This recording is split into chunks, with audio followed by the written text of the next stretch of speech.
नमस्कार दोस्तों, मैं आपकी दोस्त दीपिका शर्मा आप सभी का स्वागत करती हूं आपके अपने चैनल भारत डेली न्यूज़ पे।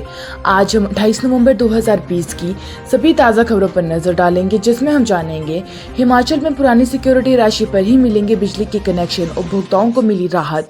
हरिद्वार जाए बिना ही लीजिए कुंभ का पुण्य, घर बैठे मिलेगा गंगा जल और प्रसाद। केंद्रीय कर्मचारियों के लिए अच्छी खबर, एलटीसी के नियमों में हुआ बदलाव, मिलेगा यह फायदा। इसके साथ साथ राष्ट्रीय मनोरंजन, खेल, मौसम, सभी समाचार पर विस्तार से नजर डालते हैं। तो चलिए शुरू करते हैं आज की बड़ी खबरें। कोरोना से 11 और ने तोड़ा दम, 815 संक्रमित। हिमाचल प्रदेश में शुक्रवार को 815 कोरोना पॉजिटिव मामले आए। शिमला में 190, कांगड़ा में 106, मंडी में 148, हमीरपुर में 91, चंबा में 29, सोलन में 56, बिलासपुर में 53, किन्नौर में 25, कुल्लू में 73, सिरमौर में 10, लाहौल स्पीति में 12, ऊना में 23 नए मामले आए। कोरोना मरीजों के लिए कम पड़े बिस्तर, नेताओं समेत किसी को भी नहीं मिलेगा स्पेशल वार्ड। कोरोना ने संकट में डाले पंचायत चुनाव, अन्य विकल्पों पर मंथन। जी हां, हिमाचल में कोरोना संक्रमण के बढ़ते मामलों को चलते हुए पंचायत चुनाव पर संकट गहरा गया है। इसके चलते अन्य विकल्पों पर भी मंथन शुरू हो गया है।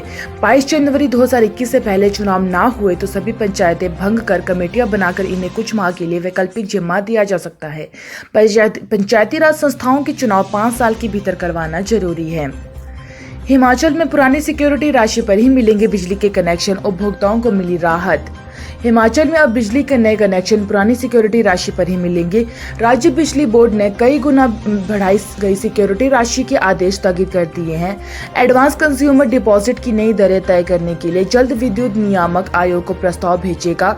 आयोग द्वारा नई दरें तय करने पर ही प्रदेश में पुरानी सिक्योरिटी राशि पर ही नए बिजली कनेक्शन दिए जाएंगे। हिमाचल में 1 दिसंबर से शुरू हो जाएगी एमबीबीएस, बीडीएस और नर्सिंग की कक्षाएं। हिमाचल में 1 दिसंबर से एमबीबीएस के साथ बीडीएस और नर्सिंग की कक्षाएं भी शुरू होगी। पहले चरण में प्राथमिक और प्रथम अंतिम वर्ष की कक्षाएं लगेगी। अन्य कक्षाएं 7 दिन बाद शुरू होगी। छात्रों को कोविड टेस्ट करवाने के साथ अभिभावकों का अनुमति पत्र भी लाना होगा। स्वास्थ्य सचिव अमिताभ अवस्थी ने प्रेस वार्ता में कहा कि केंद्र सरकार 6 मेडिकल कॉलेजों में जनवरी में ऑक्सीजन प्लांट लगाने को 8 करोड़ दे रही है। तनाव में चल रहे विद्यार्थियों की मदद करेगा first aid mobile app. Corona संक्रमण के कारण तनाव में चल रहे स्कूल और कॉलेजों के विद्यार्थियों की मदद करने के लिए फर्स्ट एंड मोबाइल ऐप तैयार किया गया है। राष्ट्रीय आपदा प्रबंधन अथॉरिटी, रेड क्रॉस सोसाइटी ने इस एप्लीकेशन को तैयार किया है।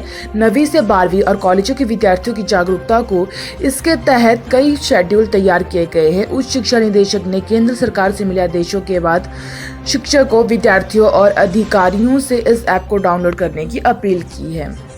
प्रदेश पुलिस को मिले 834 नए आरक्षी, आईजी ने दिलाई शपथ। प्रदेश पुलिस प्रशिक्षण महाविद्यालय ने शुक्रवार को दीक्षांत समारोह करवाया गया। इसमें 21वें बैच में 834 आरक्षी पास आउट हुए। समारोह में बतौर मुख्य अतिथि प्रदेश के राज्यपाल बंडारू दत्तात्रेय ने शिरकत की। पुलिस प्रशिक्षण महाविद्यालय डरोह ने प्रधानाचार्य आईजी अतुल फुलझे ने पास आउट होने वाले 834 आरक्षियों को पद और गोपनीयता की शपथ दिलाई। हिमाचल के बद्दी में बनेगी रूस की कोरोना वैक्सीन, दिसंबर से शुरू हो सकता है उत्पादन। रूस की कोरोना वैक्सीन हिमाचल के बद्दी में तैयार की जाएगी। इसके लिए बद्दी की कंपनी पैनेशिया ने करार हुआ है। दिसंबर में कंपनी रूस के स्पुतनिक टीके का उत्पादन भी शुरू कर देगी। यही नहीं, पाउंटा में स्थापित मैग्नेट कंपनी के साथ दावा किया है कि मार्केटिंग को लेकर बातचीत चल रही है। राष्ट्रीय समाचार, वैक्सीन की तैयारियों का आज जायजा लेंगी पीएम मोदी। टीका तैयार कर रही 3 कंपनियों के प्लांटों का करेंगे दौरा। आज बदलेगा इतिहास, मतदान के लिए कड़ी सुरक्षा के साथ कोरोना से बचाव की भी पुख्ता बंदोबस्त। जी हां, जम्मू कश्मीर में नियंत्रण रेखा एलएसी पर पाकिस्तानी गोलाबारी और कश्मीर में आतंकी हमलों को ठेंगा दिखाते हुए लोकतंत्र को मजबूत बनाने के लिए शनिवार को जब लोग वोट डालने के लिए घर से निकलेंगे तो इतिहास बनेगा। यह चुनाव में लोकतंत्र को मजबूत करने में स्थानीय लोगों की भागीदारी सुनिश्चित करेंगे। यह बताएंगे कि प्रदेश के लोग अमन और विकास के लिए केंद्र के हर फैसले के साथ है। ऐसे में इन चुनाव को पूरी तरह सफल बनाने के लिए आतंकवाद ही नहीं, कोरोना संक्रमण के खतरे से निपटने की तैयारियां भी की जा रही है। मुठभेड़ में मारा गया 8 लाख का इनामी नक्सली, 10 साल से 3 राज्यों की पुलिस के लिए बना था सिरदर्द। करीब 10 साल से ओडिशा, छत्तीसगढ़, आंध्र प्रदेश पुलिस के लिए सिरदर्द बने नक्सली किशोर उर्फ मासा कवासी को पुलिस ने मुठभेड़ में मार गिराया है। उस पर 8 लाख रुपए का इनाम था।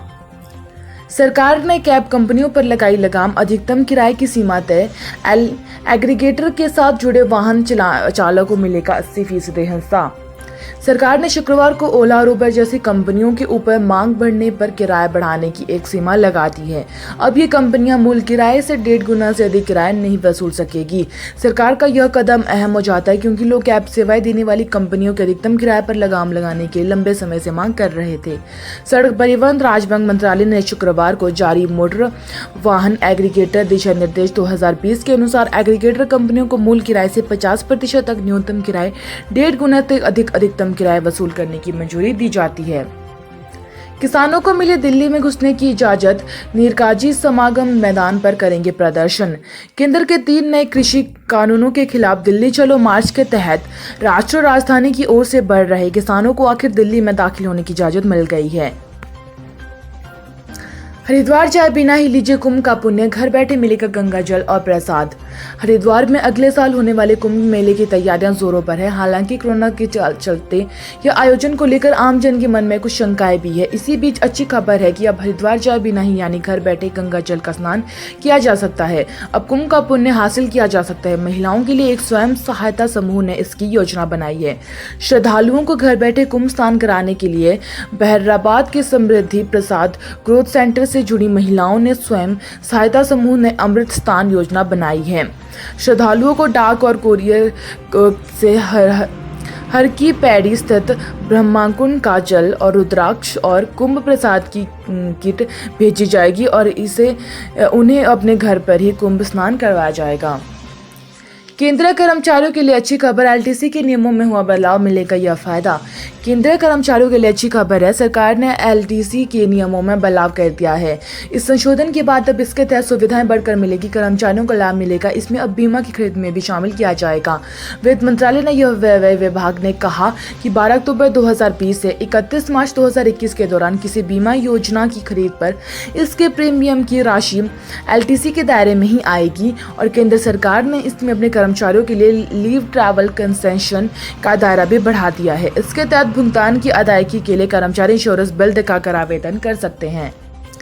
खेल समाचार, इंडिया वर्सेस ऑस्ट्रेलिया दूसरे वनडे कल। सीरीज में बने रहने के लिए भारत को जीत जरूरी। 3 मैच की सीरीज में ऑस्ट्रेलिया 1-0 से आगे। तो वहीं बात करें कोरोना अपडेट की, कुल मामले 93,51,224 है। एक्टिव है 4,53,960 है। रिकवर हो चुके हैं 87,58,886 है। डेथ हो चुकी 1,36,238 है। तो यही थी आज की डेली अपडेट। उम्मीद है आपको वीडियो अच्छी लगेगी। मेरे चैनल को लाइक शेयर और सब्सक्राइब जरूर कर लीजिएगा। वीडियो को देखने के लिए आप सभी का धन्यवाद। कल आपसे फिर होगी मुलाकात, तब तक के लिए धन्यवाद।